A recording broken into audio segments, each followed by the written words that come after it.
Approaching 16. 16 is a departure runway, so normally there shouldn't be anybody landing on 16, but you never know.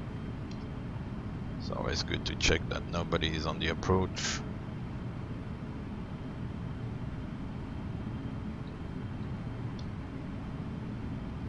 On runway 16.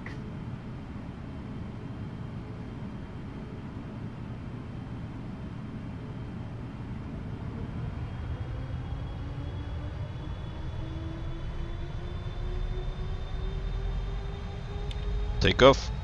Check. Thrust ref. Check. Thrust set. Check.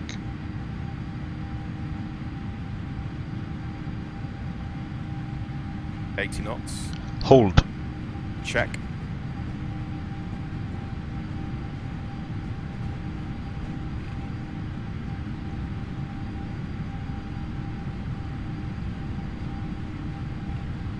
V1. Rotate.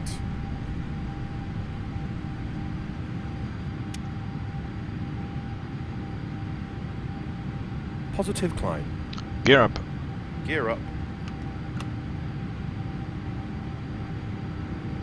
400 feet. Thrust ref.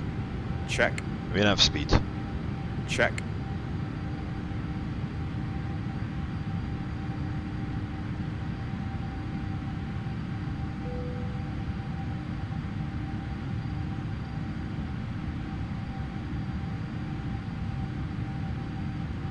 Climb.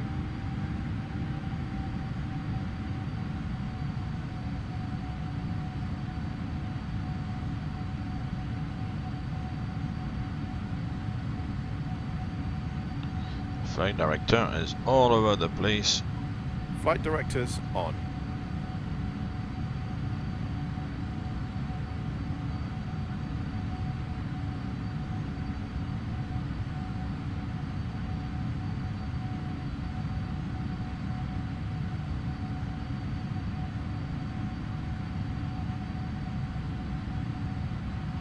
Flaps 5.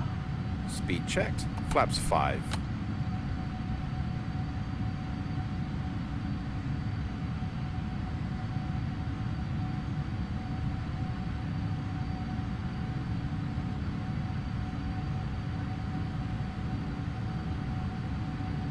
Flaps 1. Speed checked. Flaps 1.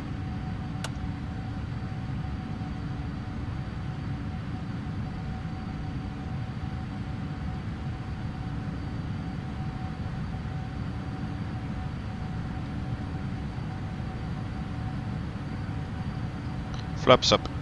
Speed checked. Flaps up.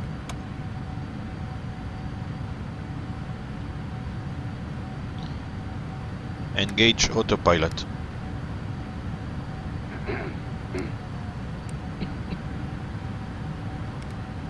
Autopilot. Check. After takeoff checklist.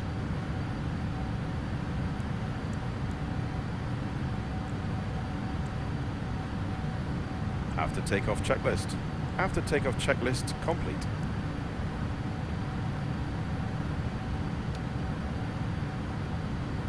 Cool. Yeah, the flight director for some reason is all over the place. It's not very helpful actually. Transition altitude altimeter standard. Right, doesn't matter. Here we are on our merry way to Stockholm. It's a beautiful departure with Lake Constance there in the background, very much sitting on the border with Germany, I believe. Beautiful afternoon in Zurich with the mountains in the background.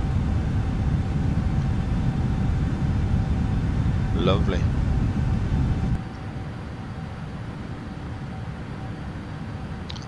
Flight level 100. So FS2 crew doesn't make the difference with flight level 100 and what I've set in the FMC as flight level 115, which is 10,000 feet above the airport, but that's when the lights would come off, so 10,000 feet above the airport.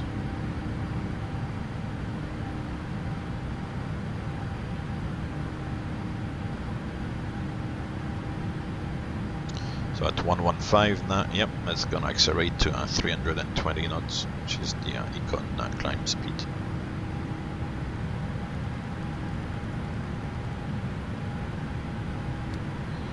Now we already be above 12,000 feet, so set the weather display.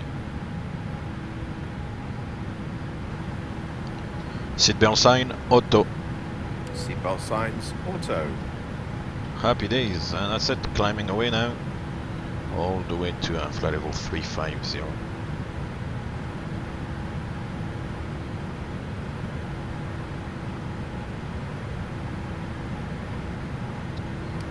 We can give ourselves a shortcut, I think, around that corner there.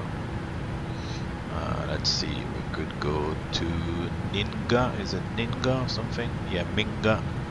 Cut the corner a little bit. So Swiss 7 Alpha Mike, direct to Minga. Direct to Minga, Swiss 7 Alpha Mike. Let's cut the corner a little bit.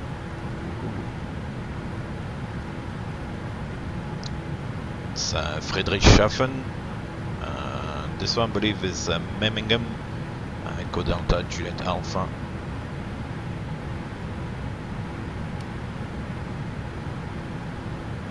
We are above all the MSAs at this stage, so we may as well cut the corner and go to Minga.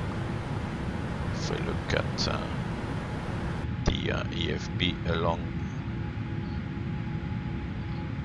you can see there from Deges where we were, there's no point going to Ramga, Bodan, we can just cut the corner like this to go to Minga.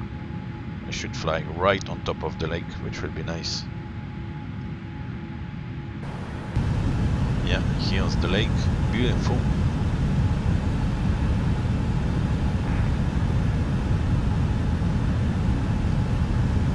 Beautiful countryside there with the scenery, all the fields.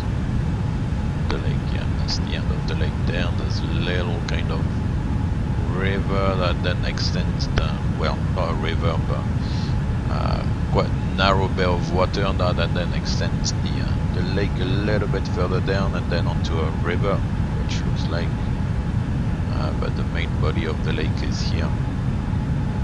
Amazing, and that must be the airport down here, Friedrichshafen. So yeah, just sitting on the Swiss-German border. Amazing, beautiful. So you fly, but you also kind of look at the scenery and learn about geography and the world a little bit. So got a bit of a tailwind there, 90 knots on the tail, which is nice to have. And at this stage, looks like we should get there by 13:24, so about an hour and 40 minutes to go. It should be nice to have a bit of time to have a chat. Yeah, we're just on the edge of Munich's airspace, I believe. But he's not called us, so he's probably not bothered too much about us transiting just on the boundary, I think.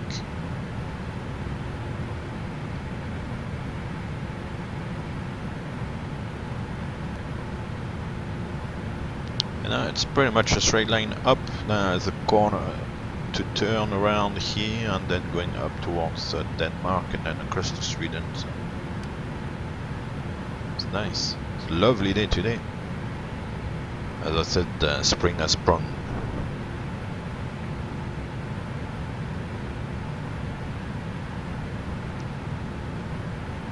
Yeah, we're flying now. Without being too specific, things have picked up quite significantly. They never really stopped, but at the beginning of all those lockdowns and stuff, there was there was not much going on, but now it's definitely picked up, which is good. You know, we need to get some revenue in, I guess. So now it's good. It's really picked up, which is nice.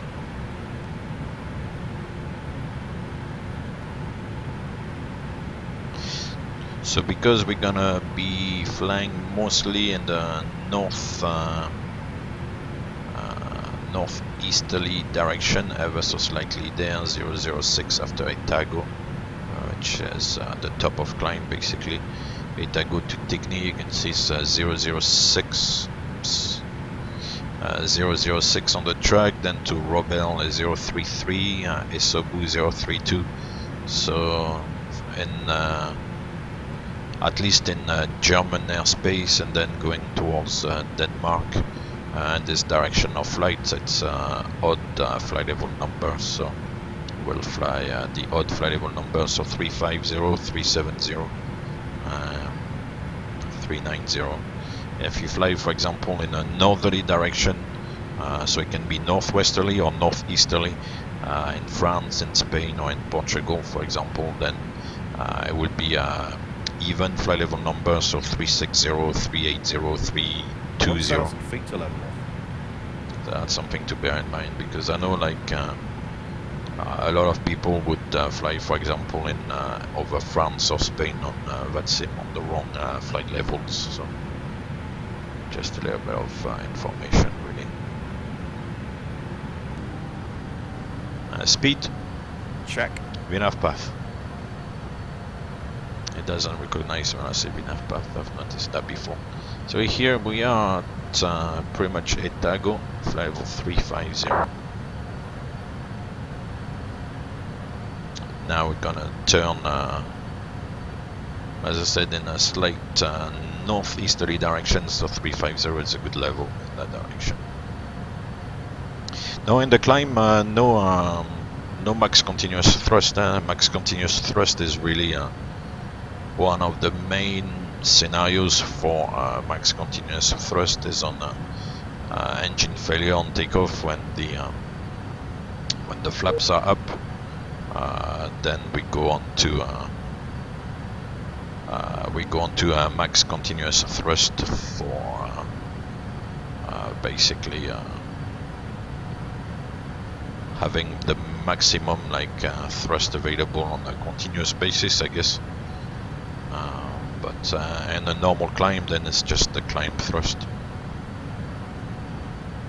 And here PMDG for the Swiss configuration in the cruise gives us cruise thrust, but others operator can give you the climb thrust even in the cruise. And there's a slight difference actually if we look hold on, it's not here. In the index here, thrust limit. At the moment you can see cruise is selected, but that's customizable, as I said, for the airline. The airline can choose to configure the way they want. Some would choose cruise thrust for the cruise, which kind of seems to be logical, but you can use climb thrust. And if you do use climb thrust here, you can see for cruise it's 96.2. If you go to climb thrust is 100%. So I'll go back to the default setting here. So it doesn't change, of course, the current cruise setting. It just sets the limit for the amount of thrust that could become available if needs be.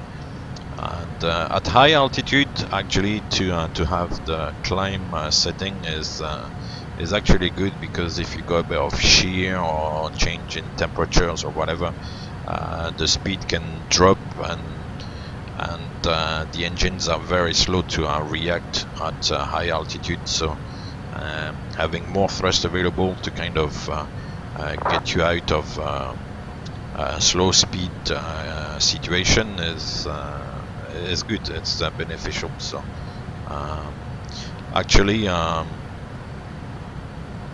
do think that to have the climb setting here and the cruise is better, to be honest. just the cruise. And you can see there was 4% and 1 difference. So it's a significant difference, I guess.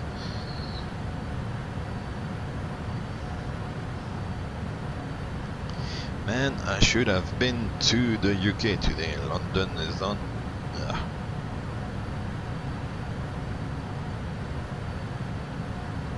Usually around London we have ATC, so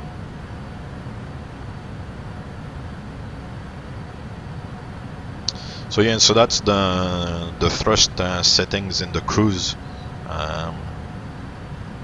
I do prefer climb thrust limit in the cruise, but this one is configured for cruise, and I showed you the difference. There's about, I'm not really sure to what extent it's properly simulated here, but there is a difference. I know that for a fact.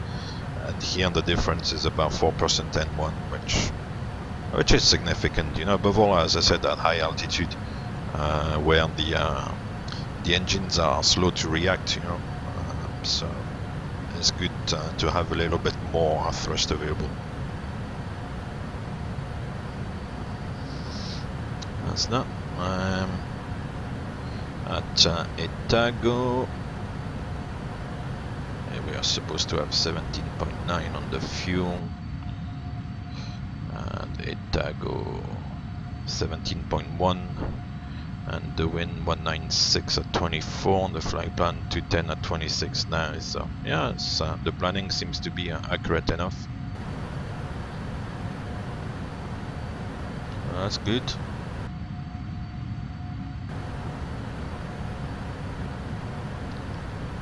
So yeah, please don't hesitate to ask any questions, or have any comments on what's going on, or if you have anything you would like clarified about either what I'm doing or things you're unsure about what you are doing when you simulate. So let's look around. That's Frankfurt down here. So yeah, and I'm not sure if it's customizable in PMDG here. There's a lot of airports in the database appearing here.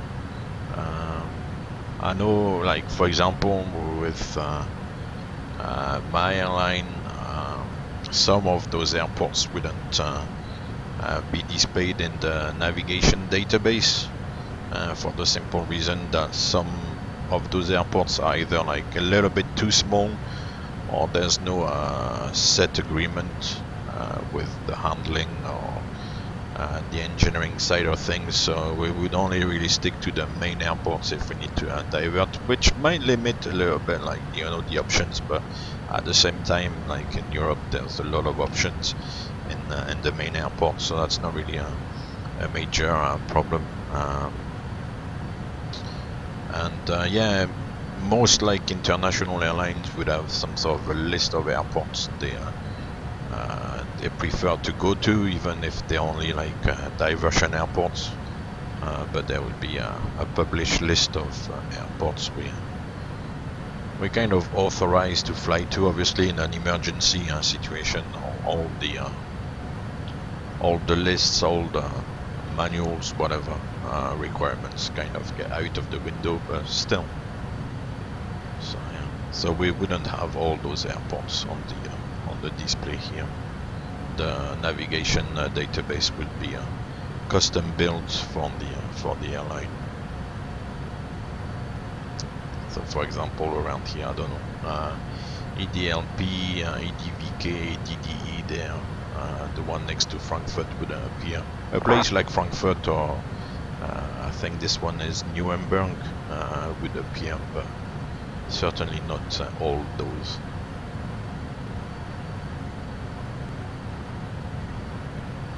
Oh, we've got traffic behind us. Let's see if we can spot it.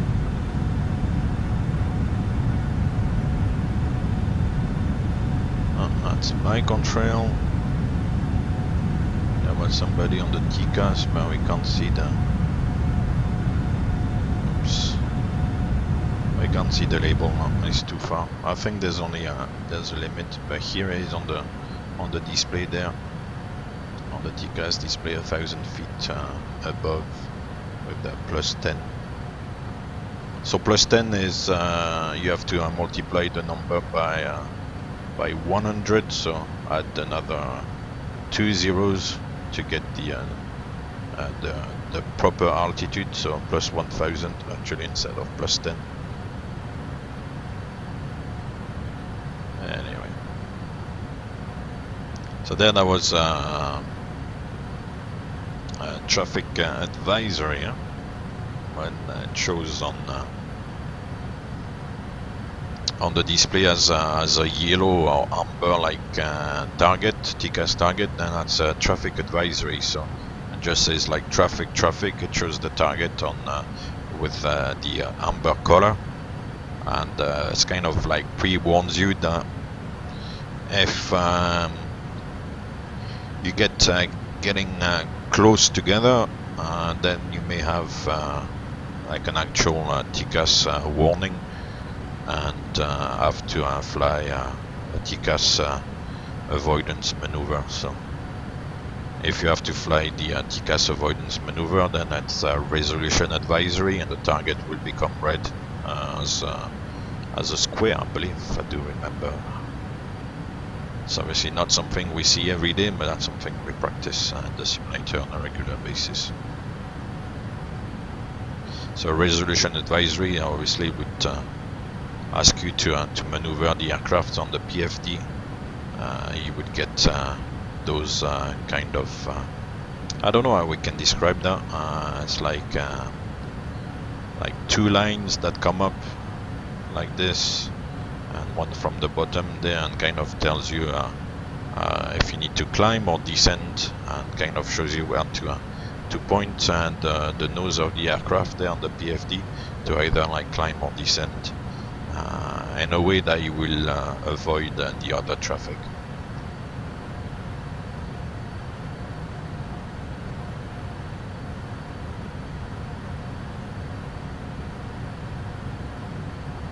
So that's the last safety net. If ATC for some reason has not done a proper job separating the aircraft, then that would be the last safety net to get us out of a potential mid-air collision, which would be not very nice.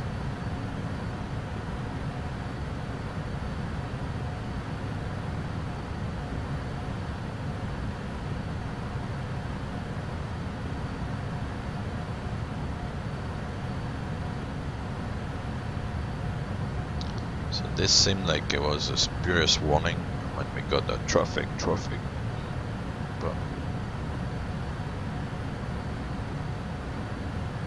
sometimes what can happen is that although somebody is cleared, let's say 1,000 feet below you, if the rate of climb is quite high, if they are light or whatever, if the rate of climb is high, they are coming towards you, even though they will be leveling off 1,000 feet below, and they were cleared by ATC 1,000 feet below, so there's no ATC mistake or anything. But just by the rate of climb, the rate of climb is so high that both transponders talk to each other, and the transponder and the aircraft above will start kind of panicking, because it senses that the aircraft underneath is climbing very quickly, so it calculates the rate of closure, and the way it's calculated, it says, oh, this guy is coming up quite quickly, so I'll give you like the traffic, the traffic advisory, and so then, that's kind of giving you a bit of warning to kind of watch out, and then you'll see the guys will level off 1,000 feet below, and then it will just be a white full lozenge, but yeah, that can happen. That happens not very often, but from time to time you'll get the traffic because somebody's rate of climb or descent is a little bit high. That's why they also above all when flying in RVSM, but I guess in all airspace, to kind of reduce your your rate of climb or your rate of descent when you get close to the cleared level. So in our VSM they do suggest flying the last 1,000 feet at 1,000 feet per minute or less, you know, to minimize any gas issues.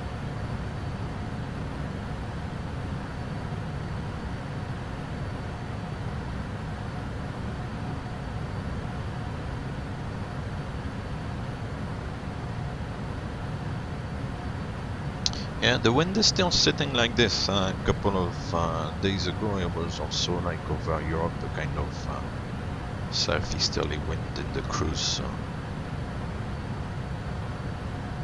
the weather patterns have not changed too much the last couple of days.